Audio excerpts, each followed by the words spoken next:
Hey, how are you today? Something we're going to get into a little bit is maybe it's controversial. Maybe it's not in the slightest. But one thing I want to tell you not to do is to play a C major chord. Okay, so we learn open chords when we're beginners on this beautiful instrument. We learn open chords. These are the ones with the different chord shapes. You know them. You've been at them for a little while now. You're getting comfortable with them. You change chord shape every time you play a different chord. They have names like E minor, A minor, D, C major. What I want to tell you today is not to play the C major. What do you mean not play the C major chord? It's one of the first ones we learn early on in our guitar playing journey. The C major. We find it in a lot of songs. We play it in between chords like G and chords like A minor. So if you're struggling to change smoothly between chords like C, G, D, stuff like that, I want to show you a little bit of a workaround. It's by no means a cheat code, but if you want to get into it, it's actually a little bit more complex in harmony. Neither here nor there. The chord we're going to substitute for the C chord, that's C major. Now I know you can play this, but then when you go to a G, you're moving all your fingers around. And then when you go back to C, you're moving all your fingers everywhere. Then when you go to a D, there's a lot of stuff going on over here, don't you reckon? What we're going to do is we're going to use the chord C add 9. There it is on the screen for you. There's the diagram. So what we do is we put finger number 2 up here on the 3rd fret of the A string. Finger number 1 on the 2nd fret of the D string. Now you know that these are the notes, these are the chords, these are the frets and the strings involved in our usual C chord, but for now we're going to put finger number 3 down here, 3rd fret of the B string. Hello, C add 9. There it is. Do not play the E string or let your fingertip touch it underneath, the old mute. If you want to get excited, you can get your thumb up here and mute the string as well. All right, so get those fingers in place. Let's hear what it sounds like. Yeah, there it is. Okay, I'm going to give you a listen to the difference between a regular C and a C add 9. C, C add 9. Now at this point, don't worry about what it means to be called C add 9. Just know C add 9, put your fingers there. Here is another option.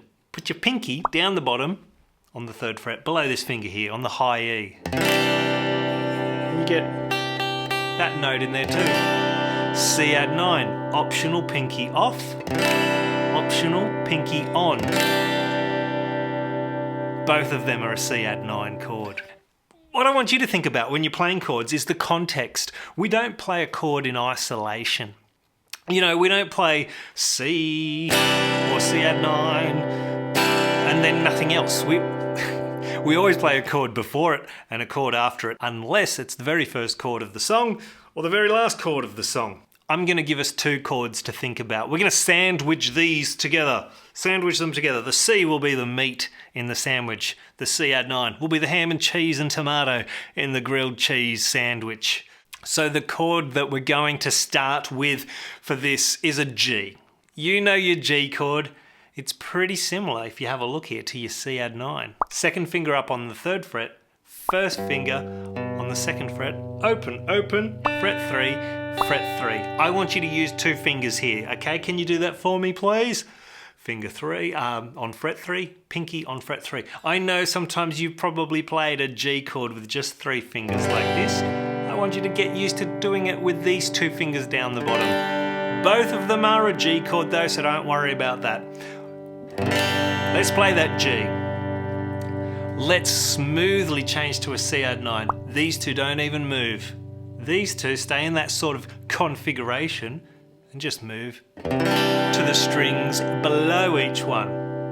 Let's go back through that again. G, C add 9, G, and C add 9, and we're just going to do those two chords for a little bit, okay? Join with me. 1, 2, 3, 4, and G, C add 9, back to G, and C add 9, back to G, couple more times on each, and G, C add 9. You playing with me? Yes, G, G, C add 9. Look at that tiny little move. Efficiency, G, and a G, C add 9. Alright, finish on the G chord. Cool as. Okay, so we've got one chord, G, leading into the C. Now you might have played some songs where we get G and a C. We get them very frequently in music. They sound very nice to each other. We will go through this stuff with a little bit of theory and know-how in another video coming up for you soon. So keep subscribed to our channel here at Guitar Practice Hub so you don't miss that when it comes out, okay? The other chord we're going to put into this is a D. D for delightful. This is the first chord I ever learnt.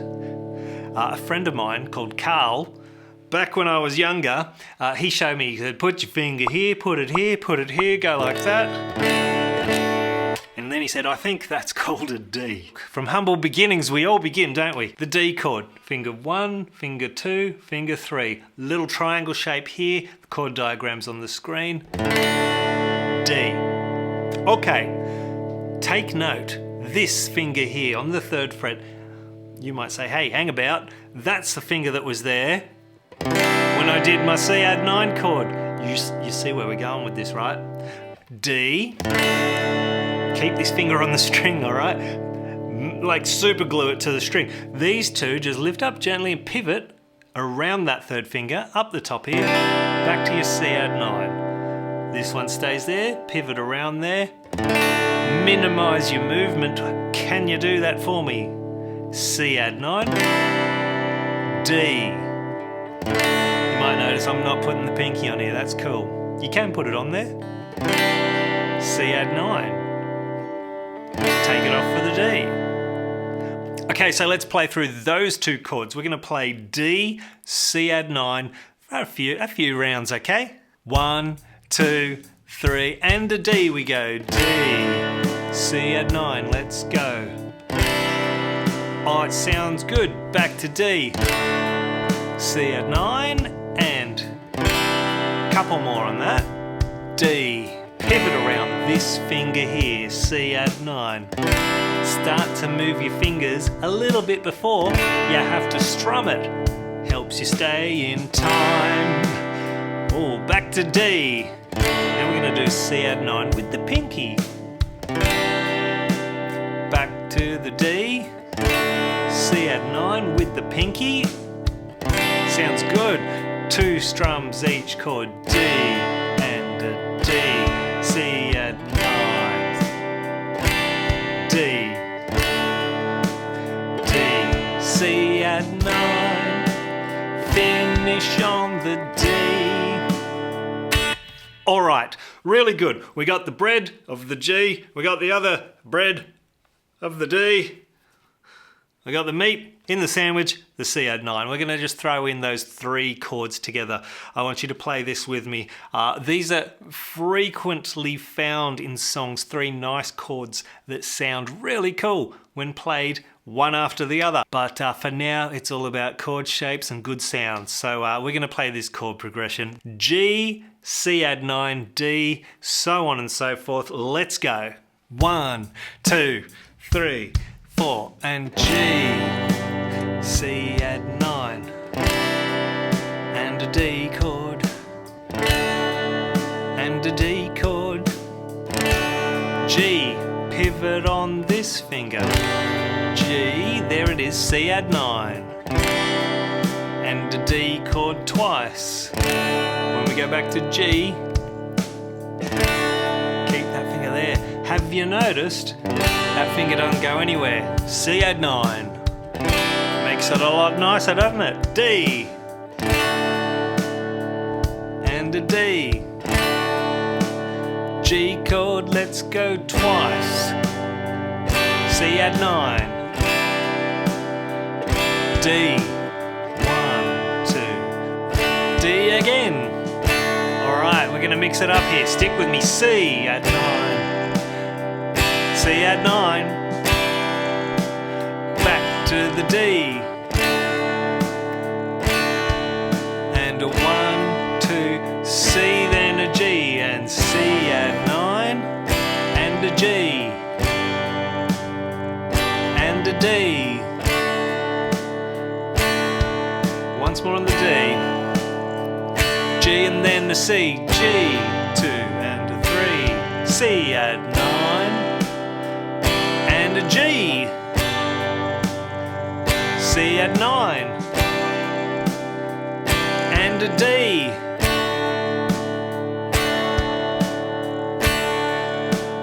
Finish on a G. Alright, cool, short and sweet. It's all about context. We'll explore this more and more in our videos. Context. Chords and harmony don't appear in a vacuum. One leads into the other, one leads into the other. We can substitute some chords for other chords, and it's going to be absolutely, totally cool. Not only that, it expands your harmonic tapestry. Oh, yeah. This is Glen at Guitar Practice Hub. Let's do some more of this stuff, hey?